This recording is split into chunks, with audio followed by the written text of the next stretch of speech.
कौशल्या कहे दोष न काहू, किसी का दोष नहीं।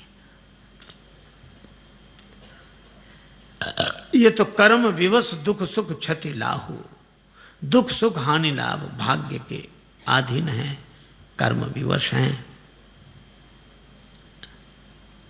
और देवी मोह बस सोचिए बादी, विधि प्रपंच अस अचल अनादि। विधाता का प्रपंच किसी को समझ में नहीं आता, लेकिन एक बात का मुझे दुख है, श्री राम जी के बन जाने का नहीं। राम जाहि बन राज तज भल परिणाम न पोच। राम जी वन को चले जाएं, लौटकर आ जाएंगे, परिणाम अच्छा होगा, बुरा नहीं होगा। तो फिर आपके आंखों में आंसू क्यों?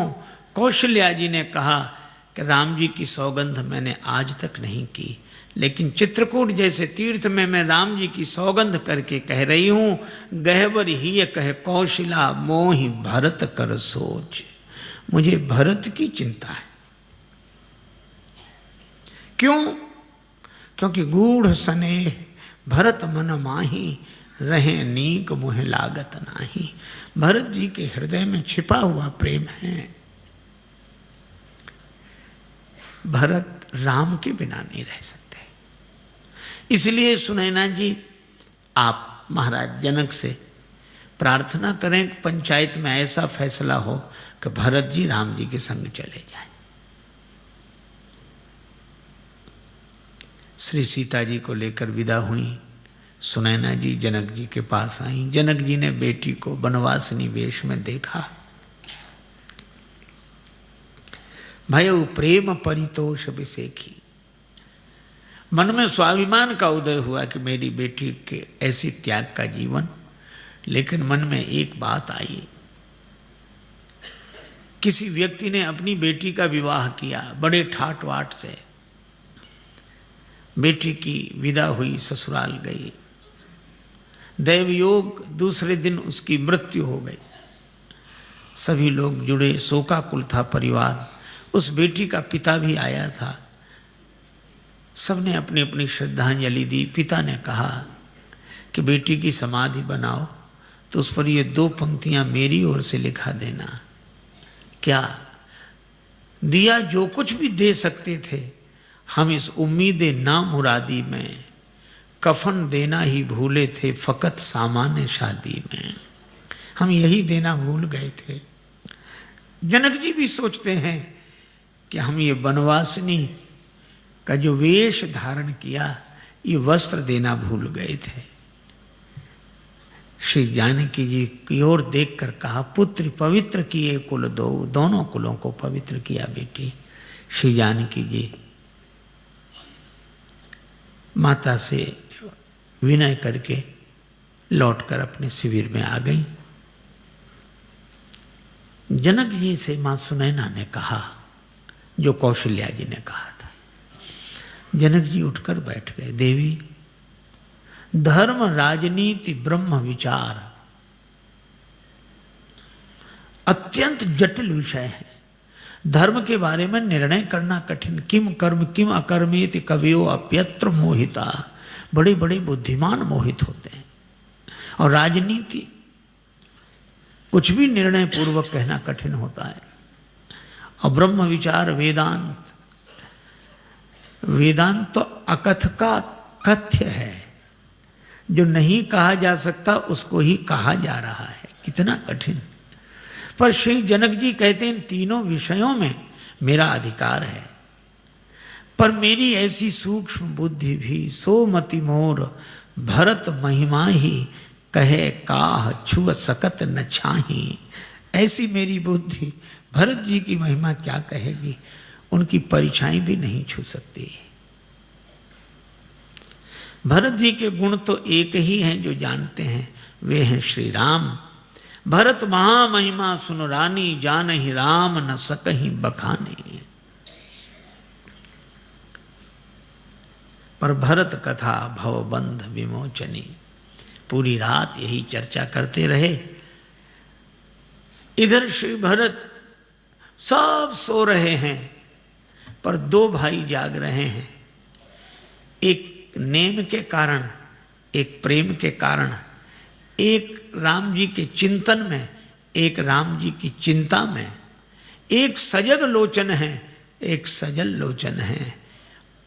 नेम के कारण जाग रहे हैं श्री लक्ष्मण और प्रेम के कारण जाग रहे हैं श्री भरत। लक्ष्मण जी राम जी के चिंतन में जाग रहे हैं, भरत जी राम जी की चिंता में जाग रहे हैं। नींद नहीं आती। श्री भरत यही सोचते हैं कि ही विधि हो ये राम अभिषेको, मोहि अवकलत उपाव न एको। मुझे कोई उपाय समझ में नहीं आता। अहो अहो इस शिला खंड पर बैठा कौन तपोधन, एकटक रहा निहार गगन को करता अश्रु विसर्जन। मन में एक बात आई, माता कौशल्या के कहने से राम जी लौट जाएंगे। मैं मां कौशल्या से ही कहूंगा। मन में हर्ष की लहर उठी, लेकिन फिर विषाद आ गया। कौशल्या माता के कहने से लौट तो चलेंगे श्री राम, लेकिन कौशल्या माता कहेंगी तब ना। मां तो कहें बहुरई रघुराऊ, लेकिन राम जननी हठ करवि की काऊ। व्यंग कितना मधुर है। वे राम जी की जननी हैं, वे हठ करना क्या जाने। हठ करना तो भरत की मां को आता है, राम की मां हठ करना क्या जाने। श्री राम जी की मैया हठ नहीं करेंगी। तो गुरु जी के कहने से तो राम जी अवश्य लौट जाएंगे। ठीक है, मैं गुरुदेव से प्रार्थना करूंगा। फिर हर्ष, लेकिन लगा कि बात बनेगी नहीं। मुनि पुनि कहो राम रुचि जाने। राम जी का जैसा रुख देखेंगे गुरु जी वैसे ही बोलेंगे। उनका तो एक ही है, न गलत चाहता हूं न सही चाहता हूं, जो तुम चाहते हो मैं वही चाहता हूं। प्रभु तेरी हाँ में मेरी भी हाँ है, और तुम्हारी नहीं मैं नहीं चाहता हूं। अच्छा भरत तुम ही क्यों नहीं कहते? मैं कहूंगा, क्या कह पाऊंगा? मैंने आज तक राम जी की ओर मुख उठाकर देखा नहीं है। दर्शन तृपित न आज लगी प्रेम प्यासे, नयन मेरे नेत्र भगवत दर्शन से कभी तृप्त नहीं हुए। और अगर मैं हट करूं तो मैं तो सेवक हूं, सेवक का धर्म चला जाएगा। जो हट करूं तो निपट कुकर्मो, हर गिरते गरु सेवक धर्मो। करके नजरे इनायत वो आए, मगर क्या कहें यार हमको। उसी वक्त पर अपने ऐबों गुनाहों की याद आ गई, इसलिए उनसे नजरें मिला ना सके। मैं कैसे कहूँगा? पूरी रात बीत गई, एक जुगति न मन ठहरानी। सोचत भरत ही रहे न बिहानी। सवेरे गुरुदेव के पास आए, प्रणाम किया। गुरुदेव ने कहा कि भरत मुझे तुमसे एक बात कहनी थी। क्या? श्री सीताराम अयोध्या लौट जाएंगे, पर एक शर्त है, तुम दोनों भाई वन को चले जाओ। गुरुजी ने ये शर्त बहुत सोच समझ के रखी थी। भरत जी राम जी के बिना रह नहीं सकेंगे, और शर्त ऐसी रखो जिसमें राम जी के बिना रहना हो ना। तो भरत जी कहेंगे कि गुरु जी ये कैसे हो सकता है? तो मैं कहूँगा फिर राम जी कैसे लौट सकते हैं? लेकिन जब गुरु जी ने कहा कि तुम दोनों भाई वन में चले जाओ, सुनत बचन पुलके दो भ्राता। दोनों भाई पुलकित हो गए, भे प्रमोद परिपूर्ण गाता। भरत जी ने गुरुदेव के चरणों में प्रणाम करते हुए कहा, गुरुदेव क्या इतनी छोटी सी शर्त पर श्री राम अयोध्या लौट जाएंगे? मेरे सीताराम अयोध्या लौट जाएंगे? गुरु जी ने कहा कि भरत ये छोटी शर्त नहीं है, राम जी के बिना 14 वर्ष रहना है।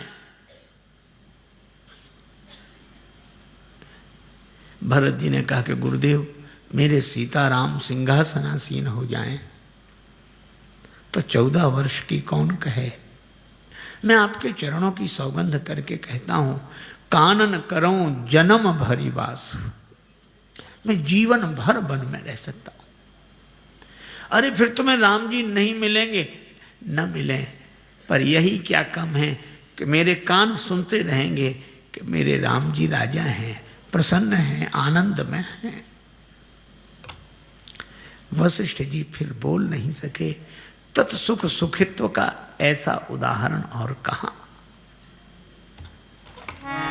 नीके रहो, नीके रहो मेरे प्यारे बने रहो, नीके रहो मेरे प्यारे बने रहो, नीके रहो मेरे प्यारे बने रहो, नियरे रहो चाहे न्यारे बने रहो, नियरे रहो चाहे न्यारे बने रहो, नीके रहो मेरे प्यारे बने रहो, नीके रहो मेरे प्यारे बने रहो।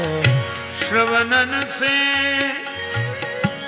सुन सुन सुख पाऊं, श्रवणन से सुन सुन सुख पाऊं, इतने ही प्राण आधार बने रहो, इतने ही प्राण आधार बने रहो, नीके रहो मेरे प्यारे बने रहो, नीके रहो मेरे प्यारे बने रहो, नीके रहो मेरे प्यारे बने रहो। भरत महा महिमा जल राशि, मुनिमत ठाण तीर अबलासी। पंचायत में आए। श्री राम जी ने देखा जनक जी विराजमान हैं, वशिष्ठ जी विराजमान हैं, भरत जी हैं, सब सभा है। राम जी ने कहा कि गुरुदेव निर्णय कर दें। गुरु जी ने कहा कि मैं निर्णय नहीं कर सकता, भरत भगति बस भई मति मोरी। मेरी बुद्धि तो भरत जी की भक्ति के वश में हो गई। भरत स्नेह विचार न राखा, तो आप कुछ तो कहें। गुरुदेव ने कहा मोरे जान भरत रुचि राखी, जो कीजिए सो शुभ स्यो साखे। राम तुम ही कुछ फैसला करो। राम जी ने कहा गुरुदेव विद्यमान आपुनि मिथिलेशु, मोर कहव सब भांति भदेशु। आप बैठे हैं, महाराज जनक बैठे, मेरा बोलना भद्दा लगेगा। दो पंच चुन लिए। गूढ़ स्नेह भरत मन माही, और जनक जी जाहि राम पद गूढ़ स्नेहु। भरत जी के पंच जनक जी, और राम जी की ओर से पंच श्री वशिष्ठ जी। पर दोनों पंच कुछ निर्णय करने की स्थिति में नहीं, तो तीसरा सरपंच चुन लिया। तीसरा सरपंच कौन? का सकल बिलोकत भरत मुख बनई न उतर देत।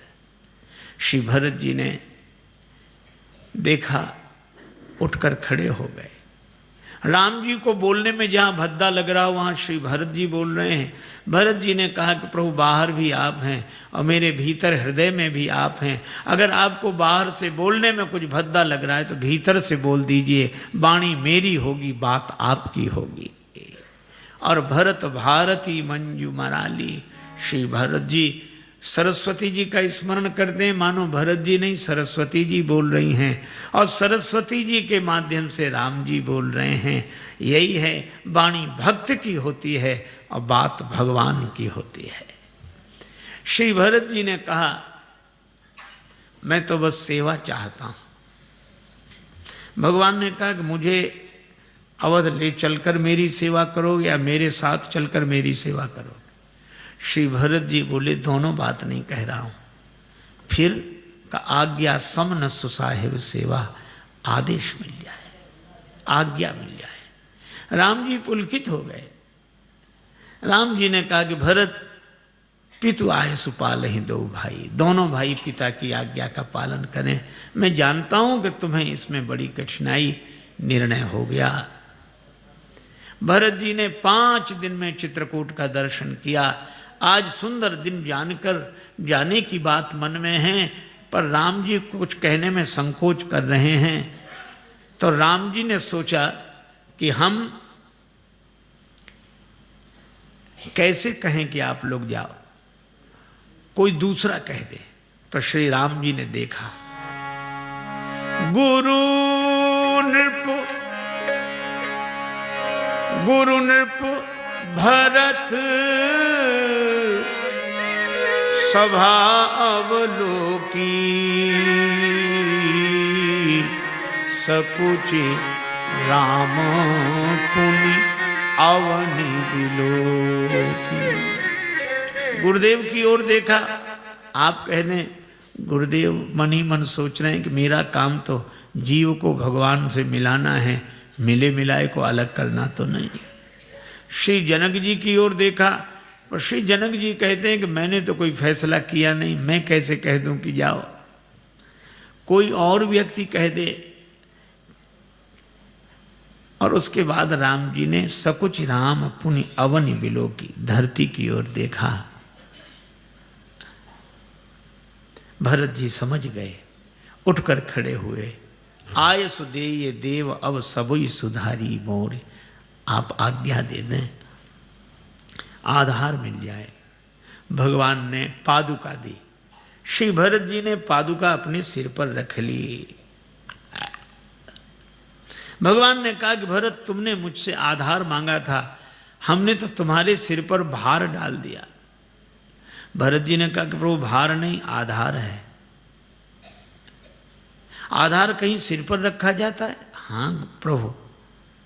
कब का सिर पर ज्यादा भार आ जाए तो आधार सिर पर ही रखना होता है।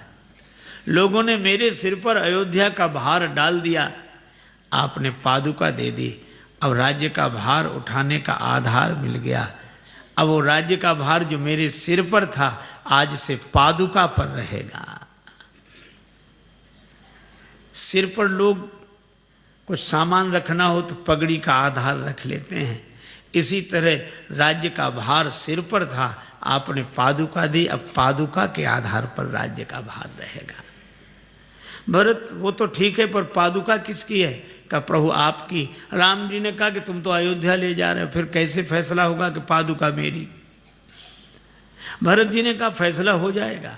पादुका अगर चित्रकूट में रहती तो आपके पद में रहती, और पादुका अगर अयोध्या में रहेगी तो आपके पद पर रहेगी। ये पादुका कभी पद से अलग हो ही नहीं सकती।